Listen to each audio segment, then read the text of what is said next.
Chief minister صاحب نے کہا کہ بہت سارے منصوبے ایسے ہیں جو وفاق کی ذمہ داری ہیں مکمل طور پہ، اور کچھ بہت سارے ایسے ہیں جو صوبے کی ذمہ داری ہیں، تو ان پہ الگ الگ کام ہو رہا تھا، لیکن جو سب سے زیادہ اس لحاظ سے بھی اہم تھا کہ بالکل مشترکہ جہاں پر کام ہونا ہے، اور اس لحاظ سے بھی اہم تھا کہ اسی منصوبے کے لیے سپریم کورٹ نے آرڈر کیا اور جو ساری بات چیت شروع ہوئی تھی، تو وہ مجھے آج بہت خوشی ہے کہ جو تیاری کی جا رہی تھی اور بڑے سائنٹیفک طریقے سے پروفیشنل انداز سے این ای ڈی یونیورسٹی کے ڈیزائن کی بنیاد کے اوپر وہ ڈیزائن مکمل ہو گیا۔ سندھ حکومت کی جو ذمہ داری تھی یہاں سے انکروچمنٹس ہٹانے کی، اس کے اوپر ان کا کام شروع بھی ہو گیا، تقریباً مکمل بھی ہو گیا، صرف 33 گھر باقی رہ گئے ہیں۔ اور گراؤنڈ کے اوپر وفاق نے جو کام کرنا تھا، وفاق کے اداروں نے، ایف ڈبلیو او گراؤنڈ پر ہے، این ڈی ایم اے کی ذمہ داری تھی، این ڈی ایم اے نے انگیج کیا ہے ایف ڈبلیو او کو، ان کی ٹیمز گراؤنڈ پر آ گئی ہیں، اکوپمنٹ آ گیا اور کام شروع ہو چکا ہے۔ تو اب جو ہے یہ جو کام ہونا ہے اس کی بات مستقبل میں نہیں ہم کر رہے ہیں، وہ کام حاضر میں شروع ہو چکا ہے، اور اس کی ایک کامیابی کی ایک بڑی وجہ یہ بھی ہے کہ ظاہر ہے کہ جب سب مل کر کام کرتے ہیں تو بہتری کے ساتھ کام ہوتا ہے۔ میرے خیال میں یہ جو ابتدا ہوئی ہے یہ خوش آئند ہے، اسی طریقے سے اگر ہم کرتے رہیں گے۔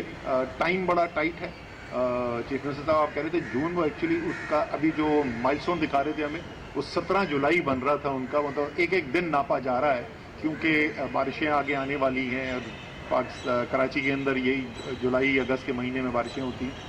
میری شادی بھی جولائی میں ہوئی تھی، 4 دن بارش ہوئی تھی مجھے یاد ہے، تو اس لیے، اور این ڈی ایم اے کی ایف ڈبلیو کی ٹیم جو ہے وہ بالکل کمیٹڈ ہے اس ٹاسک کے لیے۔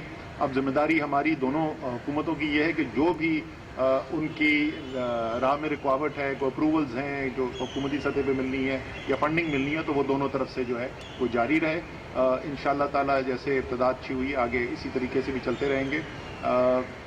میں خصوصی طور پہ اس بات کو دہرانا چاہتا ہوں، اور ہمارے پاس سیاست کرنے کے لیے بہت ساری اور طریقے ہوتے ہیں، لیکن میرے خیال میں یہ ایک بڑا اچھا رول ماڈل بھی ہے کہ سیاسی پارٹیاں جو ہیں وہ آپس میں اپنا سیاسی اختلاف رکھتے ہوئے بھی جب ترقیاتی کام ہو اور شہر کی، صوبے کی، ملک کی بہتری کا کام ہو تو اس کے ساتھ مل کر بھی کام کر سکیں، تو وہ نہ صرف ملک کے لیے، شہر کے لیے، صوبے کے لیے اچھا ہے، میرے خیال میں ان سیاسی پارٹیوں کے لیے بھی اچھا ہے، تو سیاسی پارٹیوں کو بھی اس سے سیکھنا چاہیے۔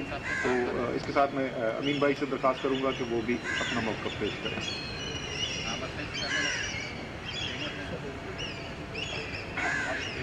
شاہ صاحب، سر عمر صاحب، آج بڑی خوشی کی بات ہے کہ وفاقی حکومت، صوبائی حکومت اور ایم کیو ایم کی کوششوں کاوشوں سے جو 1.1 ٹریلین کراچی ڈیولپمنٹ پیکیج پہ رکھا گیا ہے، اب الحمدللہ یہ گراؤنڈ پہ کام ہوتا ہوا نظر آ رہا ہے۔ مشترکہ کوششیں، کاوشیں ہیں، اور میں سمجھتا ہوں کہ جس این ڈی ایم اے بھی ہے اور ساتھ ساتھ مختلف حلقے بھی ہیں، ان کی کوششیں بھی شامل ہیں، اور انشاءاللہ تعالیٰ کام کو پائے تکمیل تک پہنچایا جائے گا۔ لیکن ایم کے ایم یہ سمجھتی بھی ہے کہ یہ جو ڈیولپمنٹ پیکیج کام کیا جا رہا ہے یہ عارضی سہولت کاری ہے۔ وفاقی حکومت کی، صوبائی حکومت کی، میں نہیں سمجھتا کہ پانی کا مسئلہ ہو یا سیوریج کا مسئلہ ہو یا سالڈ ویسٹ کا مسئلہ ہو، میرا حال زمرے میں نہیں ہے، لیکن شہر کی بہتری کے لیے، ملک کی بہتری کے لیے ہم سب مل کر کام کر رہے ہیں۔ ایم کیو ایم کی ہمیشہ خواہش رہی ہے کہ یس، یہ تمام کام مقامی حکومتوں کا مسئلہ ہے، اور اگر مقامی حکومت بااختیار ہوگی، کراچی کا نوجوان انہی گلیوں محلوں سے نکل کر اگر شہر کی بہتری کے لیے، صوبہ کی بہتری کے لیے کام کرے گا، اور جو بیسک چیز ہے کہ مقامی حکومتوں کی جب بات کرتا ہوں تو اس کا مطلب یہ ہے کہ کراچی بھی ہے، لاڑکانہ بھی ہے، لاہور بھی ہے، پشاور بھی ہے، کوئٹہ بھی ہے، یقیناً اس کی بہتری کے لیے کام ہو سکتا ہے، لیکن یقیناً ہم سب مل کر کام کر رہے ہیں۔ اور بڑی اچھی بات آج میرا خیال ہے کہ بہت اچھی بات ہوئی ہے جو سی ایم صاحب نے کی کہ جو رول ماڈل محمود آباد میں اپنایا، یعنی کہ انصاف کی بنیاد پر، برابری کی بنیاد پر، اسی رول ماڈل کو گوجر نالہ کے اوپر بھی اور اورنگی ٹاؤن پہ بھی اپنایا جائے۔ یس، برابری کی بنیاد پر، انصاف کی بنیاد پر، ہر وہ عمل جس سے شہر کی ترقی ہو رہی ہوگی، جس سے صوبے کی ترقی ہو رہی ہوگی، جس سے ملک کی ترقی ہو رہی ہوگی، ایم کیو ایم پاکستان ہمیشہ کرنے سے کرنے ملا کر چلے گی۔ तो मैं समझता हूँ कि इट्स ए गुड स्टार्ट. इंशाअल्लाह ताला शहर की बेहतरी के लिए काम होता रहेगा. सीएम साहब यहाँ से शाह साहब यहाँ से शाह साहब यहाँ से शाह साहब हिंद को कम पैसे मिले हैं क्योंकि एक जिम्मेदार वफाकी वजीर आपके साथ है तो वज़ीर आला साहब बतौर आपके के तरक्याती काम सिंध के मुतासर होते हैं, पैसे वक्त पर जो है आप नहीं दे पाते, तो क्या इसके मुतालिक भी कोई बातचीत हुई है? और दूसरा, असद उमर साहब आपसे छोटा सा सवाल ये है कि कोरोना वैक्सीन के हवाले से कौन से झूठ बोला गया कि मंगवाई जा रही है, लेकिन कल आपके मुशीर ने एतराफ़ किया कि वैक्सीन का कोई आर्डर नहीं दिया गया, तो इस तरह के मामला क्यों कौन के सामने आते हैं? एक मैं आपको बता दूं कि आज तो हमारी मीटिंग हुई है, तो हमने कहा ये बात हुई है कि ये बातें होती रहती हैं हमारी, लेकिन आज की मीटिंग के एतबार से जो हमारी एक कोऑर्डिनेशन कमेटी थी उसका जो मैंडेट है हम उसी पे बात करते हैं, उसके बाहर नहीं जाते. तो ये बातें होती रहती हैं हर फोरम पे, लेकिन ये फोरम उसके लिए नहीं था, इसलिए आज ये बात नहीं हुई. अदरवाइज हमारी जो पॉइंट ऑफ व्यू है, हम कहते रहे फेडरल गवर्नमेंट की बात करती रही है.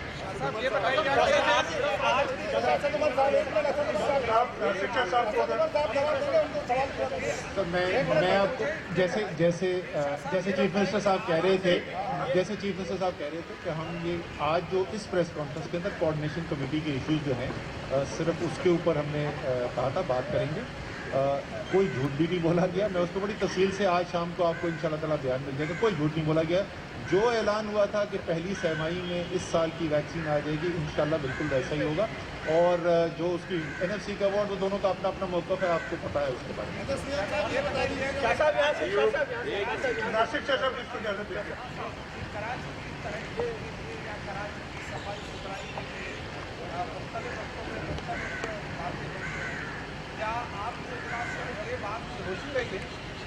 कराची की तरक्की को किसने रोका है आज तक? कराची के गटर लाइनों में जो ये लिहाफ और जो बड़े बड़े पत्थर डाले जाते थे, ये कौन डालता था? एक लोग पत्थर डालते जाएं, आप निकालते जाएं, ये तो नहीं हो सकता. इसी को भी रोकने के लिए आपने कुछ करना होता है. दूसरी मुझे मेन बात है कि आप कराची की तरक्की के तीनों बड़े दावेदार हैं इस वक्त, क्योंकि तीनों स्टेक होल्डर हैं, लेकिन ग्राउंड पर जो है वो आज भी वही सूरत हाल है.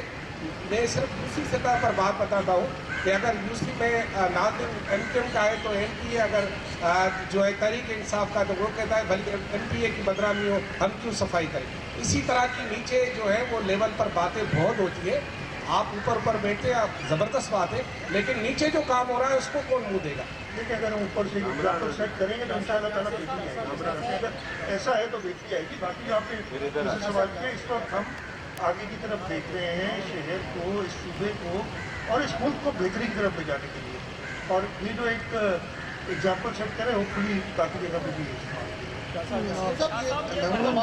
नाला तो आपने किया, इस पर तो इतनी ज़्यादा तजावज़ात नहीं थी, लेकिन गुजर नाले पर हज़ारों की तादाद में जो NED की रिपोर्ट है और इससे पहले भी बनी थी, वो तो शायद से 8-10 हज़ार के करीब है लगभग. एक तो अगर आपके पास आपके इल्म में हो तो आप अगले मरहले में आप वहीं जाएंगे. उन तजावज़ात के बारे में क्या कोई दोबारा से कोई स्टडी कराई जा रही है? जो NED आपको रिपोर्ट दे चुकी है, 8 तादाद बता दें, और क्या एक मतलब अमली होगी, फिर ऐसे हुकूमत की रिव्यू करेगी सर? देखिए, वो आपको उन्होंने रिपोर्ट दी होगी 8-10 हज़ार की.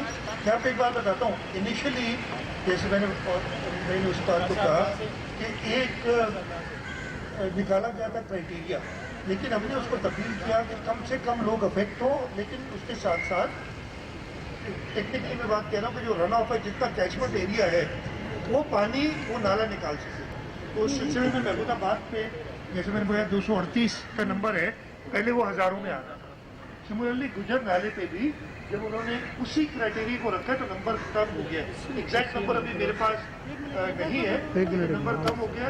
हम प्रिंसिपल एक ही रखेंगे और इंशाल्लाह ताला जैसे महमूदाबाद नाले की कोचपन हटाने में हमें लोगों ने ताउन किया, मुझे पूरी उम्मीद है कि अगर वही प्रिंसिपल होगा और लोग देखेंगे कि उनके फ़ायदे की बात है, तो हर जगह से हमें ताउन मिलेगा. इस पर मैं ज़रा ऐड कर दूँ कि देखिए, ये बिकॉज ये अहम सवाल है आपका. शुरू में इसके ऊपर बातचीत हुई थी कि क्या वहाँ पर कोई सर्वे कराया जाए जिससे ये पता चले कि क्या क्या तजावुज़ात हुई हैं और तमाम तजावुज़ात को हटाया जाए। उसके बाद फिर फैसला ये हुआ था कि वो तजावुज़ात अगर हैं शहर के अंदर तो इख्तियार भी सिंध हुकूमत का है, जिम्मेदारी भी सिंध हुकूमत की है, वो तो एक काम चलता रहता है और तजावुज़ात हटाई भी जाती हैं। जो इस मंसूबे के तहत तजावुज़ात हटाई जाएंगी वो इस मंसूबे को मुकम्मल करने के लिए जो ज़रूरी है। तो जो NED के डिज़ाइन के मुताबिक जितने घर वहाँ पर नज़र आ रहे हैं, सिर्फ उन घरों को इस मंसूबे की तजावुज़ात हटाने के लिए वहाँ मस्मार किया जा रहा है। शाह साहब यहाँ से ये सवाल है, इस तरफ यहाँ से इस तरफ। शाह साहब ये बताइएगा कि जैसा कि आपने कहा कि ये कराची कोऑर्डिनेशन जो कमेटी है ये प्योरली कराची के मसाइल उसके मैंडेट के लिए, लेकिन हालिया मरदमशुमारी में नज़र ये आया कि कराची के 1 से 1.5 करोड़ लोग जिन्होंने सलमानी टोपी पहनी हुई थी वो मरदमशुमारी में नज़र नहीं आए। ये यहाँ के वसाइल भी इस्तेमाल कर रहे हैं, सब कुछ इस्तेमाल कर रहे हैं, उनके किस तरह से इनको लेकर आएंगे उस शुमारी के गाने में, और ये क्या कराची के मसाइल इस तरह से हल हो सकेंगे अगर आबादी कम उसको शुमार किया जाए? देखिए, हमारी रिजर्वेशन सेंसस के ऊपर हैं, ना सिर्फ कराची शहर बल्कि पूरे सिंध बल्कि बाकी सूबों के भी, जहाँ तक मुझे याद है, रिजर्वेशंस हैं सेंसस के ऊपर, वो अपनी जगह पे रहेंगी। और उसका फोरम CCI है, CCI की मीटिंग भी प्राइम मिनिस्टर साहब ने बुलाई, मेरे 27 तारीख को है। उसमें मौक़िफ़ जो है हम अपना पेश करेंगे और मुझे उम्मीद है कि बाकी सूबों को भी रिजर्वेशंस रही हैं और एक पार्लियामेंट ने तरीक़ेकार दिया था कि किस तरीके से इसको हम वैलिडेट करें, वो मौक़िफ़ हम रखेंगे सामने सेंसस के हवाले से। सर देखिए, सेंसस के ऊपर आपको, क्योंकि वो मेरी बराह रास्त जिम्मेदारी है, प्लानिंग मिनिस्ट्री उसको देख रही है, सेंसस के ऊपर बिल्कुल सही बात है कि इसके ऊपर तहफ़्फ़ुज़ात जो हैं वो सिंध में भी थी, बलूचिस्तान में भी थी और खैबर पख्तूनख्वा में भी थी। कम से कम 3 सूबों के अंदर तो इसके ऊपर तहफ़्फ़ुज़ात आई थी। मैं सिर्फ दोहराऊंगा ये, एक तो जाहिर है आपको पता है, लेकिन फिर भी आवाम के लिए याद दहानी के लिए कि ये इस हुकूमत के वक्त में ये मरदमशुमारी नहीं हुई थी, ये पिछली हुकूमत थी जिस वक्त ये मरदमशुमारी की गई थी। दूसरा, कम से कम कराची का, क्योंकि मैं यहाँ का रिहायशी रहा हूँ सारी ज़िंदगी, तो ये पहली मरदमशुमारी नहीं है जहाँ पे कराची को ऐसा लगा है कि उसकी सही आबादी जो है वो मरदमशुमारी में नहीं दिखाई गई। ये तो हर मरदमशुमारी में होता रहा है। इसलिए हमने ये फैसला किया था कि जिस तरीके से मरदमशुमारी की जाती है, दुनिया में बड़ी तरक्की हो गई है, टेक्नोलॉजी आ गई है, उसको इस्तेमाल करने के लिए जो बेहतरीन बेस्ट प्रैक्टिसेस हैं दुनिया की, उसकी बुनियाद के ऊपर चेंज की जाए। कमेटी हमने बनवा दी है, वो अपनी सिफारिशात जो है वो पार्लियामान के सामने भी रखेगी, वो सिविल सोसाइटी के सामने भी आएंगे, हम यूनिवर्सिटीज़ भी जाएंगे, ताकि पूरे मुल्क के अंदर एक बहस मुबाहिसे के बाद एक ऐसा निज़ाम बने जिस पर सब यकीन रखें कि हाँ अब ये काम जो है ठीक होने जा रहा है। क्योंकि सिर्फ लोगों को गिनना नहीं है, लोगों को ये भी एतमाद देना कि हाँ ठीक तरीके से गिना जा रहा है। अच्छा सर, मेरा असद उमर साहब से सवाल है, चूँकि वफाकी वज़रा हमें कम मिल। असद साहब, मेरा आपसे सवाल है, प्लीज़ आप सुन लीजिएगा। वैसे तो गुज़िश्ता 2.5 साल के दौरान सिंध की सिविल सोसाइटी को, सिंध के इंटेलेक्चुअल्स को बहुत सारे तहफ़्फ़ुज़ात रहे हैं, बहुत सारे ऐसे आर्डिनेंस जारी हुए हैं जिनके खिलाफ यहाँ बहुत सारे एहतजाजी मुजाहरे और बहुत जदोजहद होती रही है। लेकिन मेरा सवाल को मैं ज़रा स्पेसिफिक करता हूँ कि कराची के जज़ायर के बारे में एक वफाकी आर्डिनेंस जारी हुआ था जिसकी अब मुद्दत भी ख़त्म हो चुकी है 7 जनवरी को। आप चूँकि कराची से भी बिलोंग करते हैं और वफाक के मजबूत नुमाइंदे भी हैं, तो मेरा आपसे ये सवाल है, क्या अब सिंध के अवाम ये समझ लें कि आइंदा ये जज़ायर का इशू ख़त्म हो गया, या वफाकी हुकूमत फिर किसी नए अंदाज से जज़ायर पे बात करेगी, फिर कब्जे की बात होगी? देखिए, ये जो जज़ायर वाला मामला है, आपको पता है इसके ऊपर सिंध हुकूमत और वफाक दोनों का एक अलग अलग मौक़िफ़ है। कोई वफाक से कोई फ़ौज आकर यहाँ कब्जा करने के लिए नहीं आ रही थी, उसके ऊपर बहस हो सकती है कि तरीक़ेकार बेहतर है नहीं है, अपना मौक़िफ़ उसके ऊपर हो सकता है। लेकिन जैसे आपने कहा कि इस वक्त तो ऑर्डिनेंस जो है वो एक्सपायर कर चुका है। जब ऑर्डिनेंस था भी तो हमने मुतअद्दिद बार यही कहा था कि बेहतरीन तरीका यही है कि वफाक और सूबा साथ बैठें और साथ बैठकर ऐसा कोई तरीक़ेकार निकालें जिससे शहर के अंदर सरमायाकारी भी हो सके, यहाँ रोज़गार भी पैदा हो और कोई तहफ़्फ़ुज़ात भी पैदा ना हो। और ये जैसे अभी हम बात कर रहे हैं साथ बैठ के कराची के लिए मंसूबों की बात करें, इसी तरीके से वो भी एक मंसूबा हो सकता है जिस पर दोनों मुशावरत से काम करें। कराची तरक्याती पैकेज में शामिल है, कराची का इंतहाई अहम मंसूबा है कराची सर्कुलर रेलवे। वफाकी हुकूमत की उसमें सबसे ज़्यादा दिलचस्पी जो है वो ML1 पर है, जबकि कराची के लिए जरूरत सर्कुलर रेलवे का मंसूबा है, वफाकी हुकूमत उस मामले में क्या स्टांस है? दूसरा, इस वक्त वफाक पीटीआई की गवर्नमेंट ने गुज़िश्ता 2 सालों में कौन से ऐसे कराची में तरक्याती काम किए हैं जिसकी बुनियाद पर कराची के लोग ये उम्मीद और यकीन रखें कि ये कराची पैकेज भी मुकम्मल होगा? कोई स्पेसिफिक 2-3 प्रोजेक्ट? सर, पहले जहाँ तक केसीआर की आपने बात की, तो केसीआर पे काम जो है वो शुरू भी हो चुका है, उसके इंटरनेशनल कंसल्टेंट्स के लिए एड्स भी निकल चुके हैं, कंसल्टेंट अपॉइंटमेंट का प्रोसेस भी शुरू हो चुका है, और इंशाअल्लाह ताला आप देखेंगे, क्योंकि ML1 तो बहुत लंबा मंसूबा है, ML1 मुकम्मल होने से बहुत पहले केसीआर जो है वो मुकम्मल हो जाएगी और कराची के शहर में। आप और मैं दोनों और चीफ मिनिस्टर साहब को भी साथ लेके जाएंगे, हम उस केसीआर पे जाएंगे। जहाँ तक आप कराची की बात करें, देखिए यहाँ पर आपने देखा जो 5 ब्रिजेस फ्लाईओवर्स बने थे वो भी प्रोजेक्ट मुकम्मल हो चुका है। ग्रीन लाइन का फिजिकल जो इंफ्रास्ट्रक्चर का काम है वो मुकम्मल हो चुका है, बसें ऑर्डर हो चुकी हैं, फायर टेंडर्स आ चुके हैं 1.5 अरब रुपए की मालियत से, और बहुत सारी चीजें, मारीपुर मंगूपीर रोड वाला काम हो सका है। तो कई ऐसे मंसूबे हैं जो हुकूमत के आने के बाद शुरू होकर मुकम्मल भी हो चुके हैं। असद उमर साहब, मेरा आपसे गुजारिश ये एक सवाल है, वो ये कि इमरान साहब ने यहाँ पे ऐलान किया था 1 ट्रिलियन के लिए उससे ज़्यादा तरक्याती मंसूबे के हवाले से, तो ये बताइएगा कि वफाकी हुकूमत खुद अपने पैसे कितने इसमें लगा रही है जो कराची पैकेज के हवाले से बात कर रहे हैं, नंबर 1। दूसरा ये कि अभी एक ऑर्डिनेंस की बात हुई, एक और ऑर्डिनेंस आपकी तरफ से आया है कि 3 अस्पताल जो है सिंध के NICVD, NICH और सिविल अस्पताल, फिर उसको वफाक अपने कब्जे में जो है वो लेना चाह रहा है। सर, ये मतलब ये क्यों है सूबे के साथ हमारे के ये यहाँ पर एक मौक़िफ़ मौजूद है कि बार बार ऐसे ऑर्डिनेंस ला के सिंध के 18 तरमीम के बाद जो अख्तियारात है उसको क्यों सल्ब किया जा रहा है? सर, ये जो अस्पतालों वाला मामला है ये वफाकी हुकूमत नहीं कर रही है, ये सुप्रीम कोर्ट का ऑर्डर है। सुप्रीम कोर्ट के ऑर्डर की बुनियाद पे किया गया था, तो वफाक के पास अभी भी हमारे ख्याल में गुंजाइश मौजूद है, अगर कोई तरीका निकाला जा सके, सूबाई हुकूमत और वफाकी हुकूमत की बात अगर दरख्वास्त सुन ले सुप्रीम कोर्ट, इसका अभी भी हल निकाला जा सकता है। वो प्रोजेक्ट जो है वो हमारी अपने फैसले की वजह से नहीं हुआ था। सर, पैसे, हाँ, ये आखिरी चीज़, मैं इससे पहले के मुर्तज़ा वहाब है, हाँ वो है, मैं यहाँ पर मुर्तज़ा वहाब और असद उमर की वो 8 आने किसके हैं और 12 आने किसके हैं उसकी बहस में नहीं पड़ेंगे। हमने उसके ऊपर पूरी तफसीली बातचीत हो गई थी, उसका एक बाकायदा शेड्यूल है, उस शेड्यूल के ऊपर कुछ मेरे सजेशंस थी, कुछ चीफ मिनिस्टर साहब ने की थी, तो बड़ी हमारी अफाम व तफहीम के साथ उसके ऊपर फैसला हो गया है, और उसके बाद अगर वो चाहें, अगर सिंध हुकूमत चाहती है तो उसको बेशक पब्लिक कर दें, मुझे कोई एतराज़ नहीं, खुद पता चल जाएगा आपको कौन कितना पैसा दे रहा है।